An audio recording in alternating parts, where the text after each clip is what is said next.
Hello students. Plant physiology वाले portion में जो फोटोसिंथेसिस का प्रोसेस हम लोग पढ़ रहे थे, किस प्रकार फोटोसिंथेसिस होती है, तो उसके बारे में हमने थोड़ा सा एक ओवरव्यू उसका लिया था। जैसे फोटोसिंथेसिस क्या है, इसकी डेफिनेशन और इम्पॉर्टेंस के बारे में, साइट ऑफ फोटोसिंथेसिस जो साइट होती है वो क्लोरोप्लास्ट होती है। क्लोरोप्लास्ट के फंक्शन और क्लोरोप्लास्ट के स्ट्रक्चर के बारे में भी हमने बात की। अब हम बात करेंगे कि ये जो क्लोरोप्लास्ट होते हैं, जहाँ पर फोटोसिंथेसिस होती है, जिसकी वजह से प्लांट ग्रीन दिखाई देते हैं।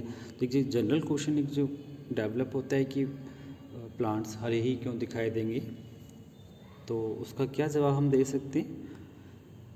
Plant cell have green chloroplast, क्योंकि जो प्लांट सेल होती हैं उनमें ग्रीन कलर का क्लोरोप्लास्ट पाया जाता है, जिसके कारण ही जो प्लांट्स होते हैं ग्रीन दिखाई देते हैं। क्लोरोप्लास्ट के अंदर उसके स्ट्रक्चर के बारे में बताया, जैसे थाइलाकोइड और ग्रेना होता है, तो थाइलाकोइड की जो मेम्ब्रेन होती है क्लोरोप्लास्ट की, उसके अंदर फोटोसिंथेटिक पिगमेंट्स पाए जाते हैं, क्लोरोफिल और कैरोटीनॉइड्स। देखिए इस प्रकार से हम इसको देख सकते हैं। ये देखो, ये हम क्लोरोप्लास्ट लीफ का देखें, ये क्लोरोप्लास्ट पाया हुआ है लीफ में, तो क्लोरोप्लास्ट का स्ट्रक्चर इस प्रकार से होगा। डबल मेम्ब्रेन सेल ऑर्गेनेल है ये, जिसमें थाइलाकोइड और स्ट्रोमा प्रेजेंट है, ग्रेना,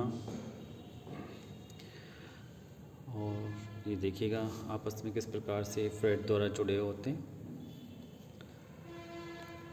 तो हम इस प्रकार कह सकते हैं कि plant cell have green chloroplast और the thylakoid membrane of the chloroplast is impregnated with photosynthetic pigment, chlorophyll and carotenoids। तो इस प्रकार जो प्लांट का कलर है वो ग्रीन दिखाई देता है। Chlorophyll is located in the thylakoid membrane. Chlorophyll have Mg plus in centre. Chlorophyll pigment harvest energy, जो एनर्जी को हार्वेस्ट करते हैं फोटॉन्स के फॉर्म में, बाय एब्जॉर्बिंग सर्टेन वेवलेंथ। जैसे क्लोरोफिल के पिगमेंट पर कुछ पर्टिकुलर वेवलेंथ की लाइट पड़ती है, तो लाइट को एब्जॉर्ब करते हैं और एनर्जी को फोटॉन्स की फॉर्म में हार्वेस्ट करते हैं। Plants are green because green wavelength is reflected, no not absorbed.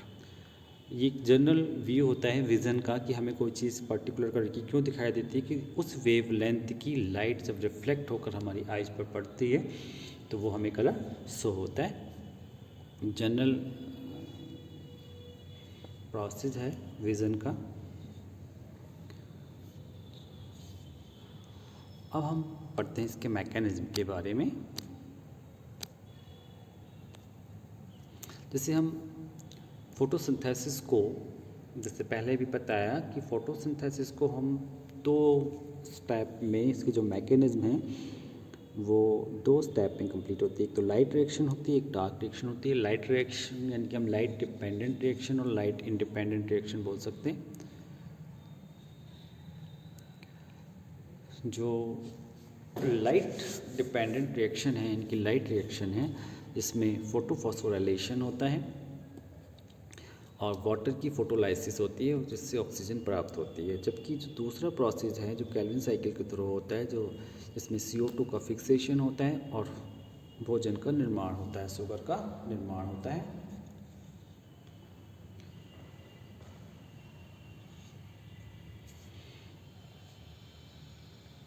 तो इसको हम बता सकते हैं, देखिएगा केल्विन साइकिल के थ्रू शुगर का निर्माण हुआ है। ये देखिए ये शुगर का निर्माण हुआ। ये डार्क रिएक्शन है, इसमें लाइट की वजह से होता है और इसमें CO2 का फिक्सेशन होता है। जबकि जो लाइट रिएक्शन में है उसमें फोटोफॉस्फोराइलेशन होता है और वाटर की फोटोलाइसिस होने से ऑक्सीजन निकलती है। यहाँ शुगर निकलता है, यहाँ ऑक्सीजन निकलती है। तो ये एक फोटोसिंथेसिस का हम शॉर्ट में समझा सकते हैं इन दोनों स्टेप्स को। अब हम बात करते हैं लाइट रिएक्शन की, यानी कि लाइट डिपेंडेंट रिएक्शन की। लाइट डिपेंडेंट रिएक्शन क्या है या लाइट रिएक्शन क्या है, हम उसको कैसे समराइज कर सकते हैं, को डायग्राम की सहायता से भी हम पढ़ेंगे। क्योंकि जो लाइट रिएक्शन होती है उसकी भी अपनी दो स्टेप्स हैं। एक तो बात हुई take place in thylakoid contain chlorophyll, यह थाइलेकॉइड में होती हैं। दूसरी बात है इसके बारे में, इसके लिए लाइट की आवश्यकता होती है, ये लाइट की प्रेजेंस में होती हैं। तीसरी स्टेप बता सकते हैं convert light energy into chemical energy, ये लाइट एनर्जी को केमिकल एनर्जी में चेंज कर देती है। Light dependent reaction depend on the end product of light dependent, dark reaction का जो एंड प्रोडक्ट होता है वो उस पर लाइट रिएक्शन डिपेंड करती है। तो ये कुछ मेन पॉइंट्स हैं लाइट रिएक्शन को लेकर। तो यह क्रिया, और इस क्रिया में होता क्या है, लाइट की प्रेजेंस में ऑक्सीजन रिलीज होता है। वास्तव में क्या होता है, वाटर की फोटोलाइसिस होती है। इसके अतिरिक्त इस क्रिया के अंत में NADH2 तथा ATP का भी निर्माण होता है। इन दोनों पदार्थ को हम एसिमिलेटरी प्रोडक्ट भी कह सकते हैं जो डार्क रिएक्शन में प्रयोग होते हैं। जो फोटोसिंथेसिस की जो ये लाइट रिएक्शन है अपने आप में 2 स्टेप में कंप्लीट होती है, यानी कि 2 टाइप बोल सकते हैं, 2 मेथड होते हैं इसके। एक तो नॉन साइक्लिक फोटोफॉस्फोराइलेशन होता है और एक साइक्लिक फोटोफॉस्फोराइलेशन होता है। तो हम दोनों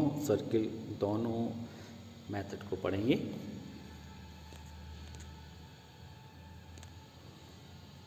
जैसे हम पहले बात करें साइक्लिक फोटोफॉस्फोराइलेशन की।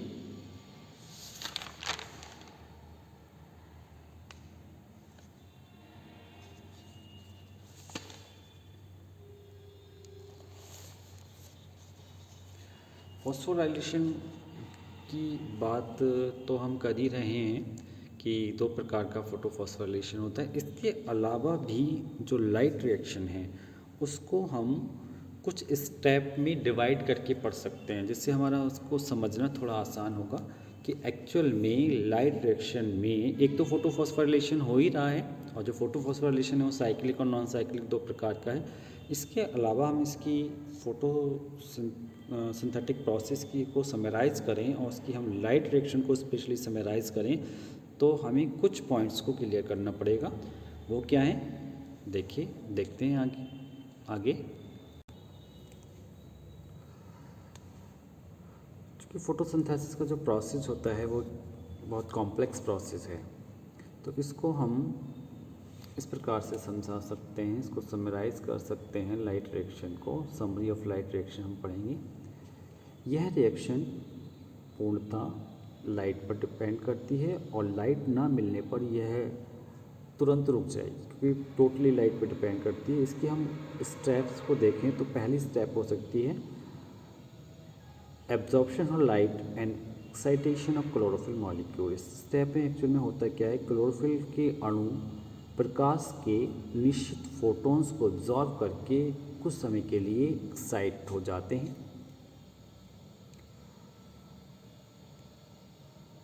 इस प्रकार से हम देख सकते हैं रिएक्शन को। क्लोरोफिल है, एनर्जी है, तो क्लोरोफिल क्या हो गया, एक्साइटेड फॉर्म में आ गया, जो क्लोरोफिल की एक्साइटेड फॉर्म है। तो ये पहली रिएक्शन हुई क्लोरोफिल के मॉलिक्यूल का एक्साइटमेंट। दूसरी स्टेप क्या होती है, फोटोलाइसिस ऑफ वाटर की लाइट की प्रेजेंस में लाइसिस होना। क्लोरोफिल द्वारा ट्रैप की कुछ ऊर्जा का उपयोग जल की फोटोलाइसिस में होता है। जैसे जो 4H2 मॉलिक्यूल्स हैं वो 4OH तथा 4H आयंस में टूट जाते हैं। अगला स्टेप जो उसका होता है वो होता है रिलीज ऑफ ऑक्सीजन। जल के फोटोलाइसिस से ऑक्सीजन बनती है, इसमें से कुछ ऑक्सीजन का पौधे द्वारा सेलुलर रेस्पिरेशन में उपयोग हो जाता है और शेष ऑक्सीजन वायुमंडल में मुक्त हो जाती है। 4OH प्लस 4 इलेक्ट्रॉन्स 4H बन जाते हैं और ये 4OH 2 वाटर के मॉलिक्यूल में और ऑक्सीजन में टूट जाते हैं, यानी कि लिबरेशन ऑफ ऑक्सीजन। अगला स्टेप जो होता है वो होता है NADPH2 का निर्माण। वाटर की फोटोलाइसिस से बनी हुई हाइड्रोजन NADP को NADPH2 में रिड्यूस कर देती है। देखिएगा 2NADP प्लस 4H आयन मिलकर 2NADPH2 बन जाता है। फिर अगला जो प्रोसेस होता है वो होता है फॉस्फोराइलेशन, जो एक्साइटेड क्लोरोफिल द्वारा ऊर्जा का उपयोग करके ATP का निर्माण ही फोटोफॉस्फोराइलेशन कहलाते हैं। अब हम पढ़ेंगे कि जो फोटोफॉस्फोराइलेशन की जो हम बात कर रहे थे कि दो प्रकार के होते हैं फोटोफॉस्फोराइलेशन, साइक्लिक और नॉन साइक्लिक, उसको अब हम पढ़ते हैं।